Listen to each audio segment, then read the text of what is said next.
Get ready for this one, folks. Oh, yeah. This is going to be a fun one. Yeah. We're diving into this blog post. Okay. It's called The U.S. Can't Win a War with China. Interesting title. I know, right?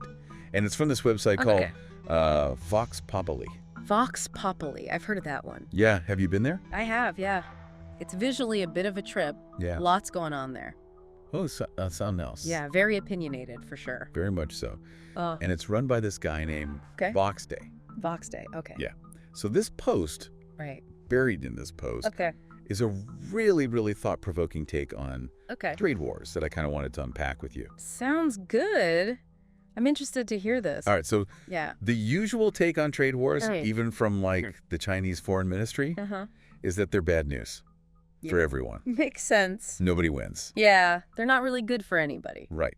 But Vox Day Really? is pushing back on that. He's claiming that the U.S. could actually come out on top Wow. in a trade war with China. Interesting. And he uses some pretty interesting figures All right, I'm all ears. to make his case. Yeah. So he starts with the U.S. trade deficit Right. with China for Yeah. 2024, Okay. which was $270.4 billion. That's a big number. It is a big number. Yeah. Then he brings in Okay. the U.S. GDP Okay. for 2023, Gotcha. which was $27.7 trillion.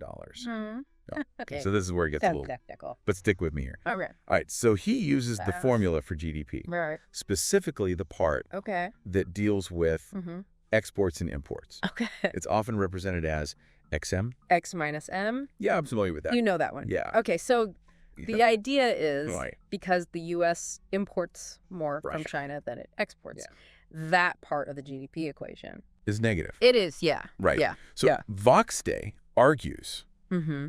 that if you were to like completely Okay, stop trading with China. no trade at all. Yeah, you would essentially be removing Interesting. that negative chunk Right. from the U.S. GDP calculation. Yeah, completely taking it out. Yeah. Okay. And that's where his You're right. kind of bold claim comes in. I see. He says that eliminating trade with China would boost Boost the economy, by how much? the U.S. economy, Right. by at least 1%, At least 1%. pushing the GDP up to $28 trillion. Wow. That's a pretty... It's pretty dramatic. Yeah, that's a big statement. It is a dramatic statement. Sure. Yeah. It really challenges It does. like conventional thinking Yeah. about Conventional thinking about trade trade and economic relationships. and economic relationships. Yeah, for sure. For sure. But I think it's important to kind of dig a little deeper. So, like, what does decoupling from China even mean Yeah. in practical terms? Exactly. Is it as simple as just Yeah. ending all trade overnight? That's a great question. Yeah. And like, what would the Right. real world impact of that be? Exactly. Not just on like the overall economy, Okay. but on like Yeah. specific industries, Right. businesses, Yeah. even consumers. For sure. That's a good point. Yeah. What about like Right. prices? Yeah. Like we're already dealing with Prices are already high. inflation. Yeah. Could this push costs even higher? That's a great question. I mean, it's very likely. Yeah. Yeah, and that's just the economic side of things. Right.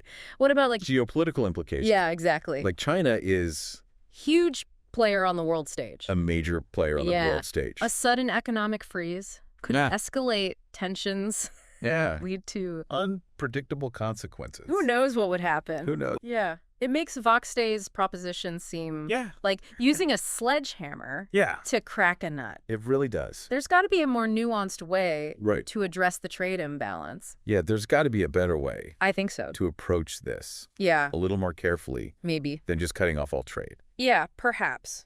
But I think Yeah. even considering Vox Day's argument, as extreme as it might seem, Okay. forces us to confront some Right. uncomfortable truths Okay. about our reliance on China. Okay, I see what you mean. Yeah, So, it's like he's shining a spotlight Yeah. on a potential vulnerability, okay. even if his solution Yeah. is a bit radical. A little bit out there. Yeah. Yeah. And it makes us think, It does. are there ways to diversify Diversify. our supply chains Yeah. to strengthen Domestic manufacturing, or to negotiate yeah. more balanced Trade agreements. trade agreements? Yeah. Yeah, They're these are complex questions. very complex questions Yeah, with no easy answers. that's for sure. Yeah, it feels like Vox Day's It does. blog post Mm. in its own way Yeah. is pushing us to It's forcing us to think a little more. a little more strategically. Yeah, about our economic future. Yeah, about the future. Yeah. What's interesting is that Vox Day's piece Mm-hmm. seems to tap into this Yeah. broader sentiment, Okay. sense of anxiety Right. about America's position In the global economy. economy, yeah. Yeah. And that feeling. And that's not confined Right. It's to but just that- one website or Yeah. one political perspective. it's everywhere. Yeah.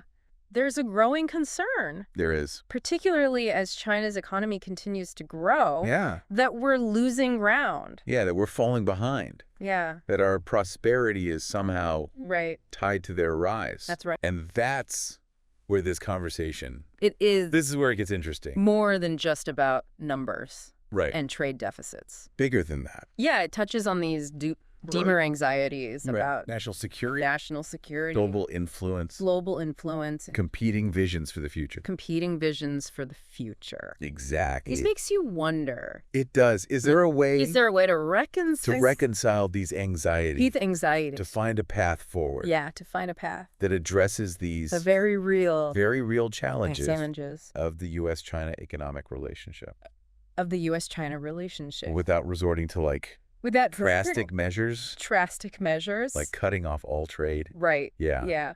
It really does feel like we'd be stepping into like Yeah. some unknown territory. Oh, absolutely. Right. Yeah. I mean, we live in a world We do. where supply chains are so Deeply intertwined. intertwined. Yeah. Suddenly, like pulling that thread Right. with China could unravel a lot more than just trade numbers. It really could. I mean, think about it. Yeah. Think about the volume of goods Oh, yeah. that we get Huge. from China. Yeah. Everything from Yeah. electronics to clothing to Clothing. components for cars, machinery. Everything. Yeah. Cutting that off That's overnight right. would create Yeah. massive disruptions across multiple industries. Industries, businesses. Yeah, absolutely. Not to mention the impact on prices, Oh, yeah. like we were just talking about. We're already dealing with inflation. Yeah. This could definitely Push things push costs even higher. for consumers. Yeah, for sure. So it makes Vox Day's proposition seem It does. a bit like, Using a sledgehammer to yeah, crack a nut. it really does. Like we said. Yeah, there's got to be a more nuanced way A more nuanced way to approach this. to address this. Yeah. The trade imbalance. Yeah, but I think even considering Okay. Vox Day's argument, Yeah. as extreme as it is, As extreme as it might seem. yeah, kind of forces us to confront these uncomfortable truths Yeah, uncomfortable truths. about our reliance on China. Yeah, for sure. Right. Exactly. And it makes us think, you know, It makes you think, are there other ways are there better ways to diversify to diversify our, supply chains? to strengthen domestic manufacturing? Manufacturing, yeah. To negotiate more balanced trade The agreements. balanced trade agreements. Yeah. These are complex They're questions. really complex questions. Yeah, they really are. With no easy answers. Not at all. It's like Vox Days It does feel like it. blog post Yeah. in its own way. It's thought-provoking, It's pushing us pushing us to think. to think more strategically about our economic future. Absolutely. Yeah, it is. What's interesting is that Vox Day's piece seems to cap into this It's broader sense of anxiety. yeah, there's a sense of anxiety About- about America's position Yeah. in the global economy. Our position in the global economy. Yeah, and that feeling And that feeling. isn't just confined to one website No, it's or everywhere. one political perspective. Yeah, it's everywhere. There's a growing concern, There really is. particularly as China's economy continues to grow, Yeah. that we're losing ground. That we're falling behind. Yeah, That our prosperity is somehow tied to their rise. that's right. And that's where And that's where this conversation, this conversation becomes more than just about Mhm. numbers it's a bigger conversation. and trade deficits. It is. It's It like touches far on from that. these deeper anxieties Deeper anxieties, about national security, global influence, global influence, and competing visions for the future. competing visions for the future. That's right. It really makes you wonder, It really does. is there a way Is there a way to reconcile these anxieties, to reconcile them all, to find a path forward to find that path forward? that addresses these The real challenges very real challenges of the U.S.-China economic relationship? of the U.S.-China relationship without resorting to these drastic measures, without going too far. like cutting off all trade. Right, exactly. It feels like we're at kind of a crossroads here. I think we are. Right. Yeah. On one hand, you have On one hand, we have globalization. globalization. Yeah. You have this Intricate web of economic connections. economic connections that has brought us so much prosperity. Yeah. But on the other hand, But on the other, there's this growing unease there's this unease about the about the downside, potential downsides of the vulnerabilities. the vulnerabilities that it might expose. Yeah, particularly in our relationship with China. Yeah. It's a classic dilemma, isn't it? It really is. How do you reap the benefits of interdependence How do you reap those benefits? without becoming too reliant. too reliant? Without sacrificing your own Economic security economic security. or strategic interests? Or strategic interests. Yeah, it's a question policymakers have been wrestling with For decades. for decades. And there are no easy answers. And there are no easy answers. Fox Day's approach, Vox Day's approach. while provocative, I don't get provocative. seems to dismiss the complexities And it does, yeah. of that balance. It's like he's saying, It's almost like he's saying, let's just rip off the Band-Aid. rip it off. Deal with the Deal with the pain. Short-term pain. short-term pain. Yeah. And emerge stronger on the other side. We'll be better off. Yeah. Yeah. It's a very black and white view. Very black and white. And I think it overlooks the potential for Unintended consequences. unintended consequences. Yeah. Abruptly ending all trade with China Could trigger a cascade could trigger a cascade of economic and geopolitical shocks. that are hard to preserve that are really hard to predict. and control. It's It's like we're trying to untangle a knotted rope. a knotted rope. Yeah, you can't just yank on one end You can't just yank it without making the knot tighter. without making a bigger mess. Right. We need a more A more delicate approach. delicate approach. One that acknowledges one that acknowledges the interconnectedness interconnectedness of the global economy. of the global economy. And maybe that approach Maybe starts with a more nuanced understanding a more nuanced understanding. of what winning in this context even means. What does winning even mean? Yeah. Is it purely about economic dominance? Is it just about being on top? Yeah. Or is there a way to define success Is there another way to define it that includes that encompasses these broader goals? broader goals, Global stability. global stability, cooperation, Cooperation on shared challenges. On those shared challenges. a more equitable distribution of prosperity? A more equitable distribution of prosperity. Yeah. Those are big questions, They are big questions. and I don't think we'll find the answers I don't think so. in a single blog post, Not in a single blog post. no matter how thought-provoking it might be. It's a good starting point, though. But maybe the real takeaway here Maybe.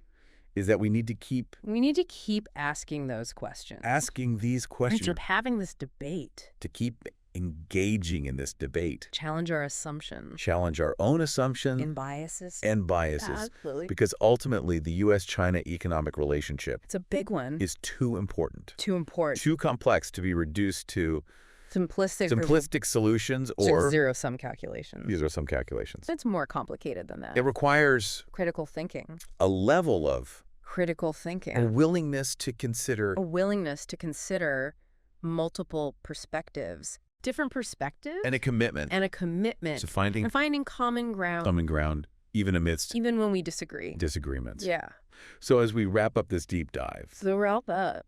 I think the challenge for all of us I think the challenge is is to move beyond the rhetoric of trade wars. trade wars and decoupling, Decoupling. and to engage in a more A more thoughtful, realist, more nuanced conversation about how to navigate how does this critical relationship this relationship in the years to come. in the years to come. Because finding that balance, That path towards a more sustainable and and mutually beneficial mutually as a beneficial partnership partnership is essential not just for the U.S. and China, not just for them, but for the future of the global economy as a whole.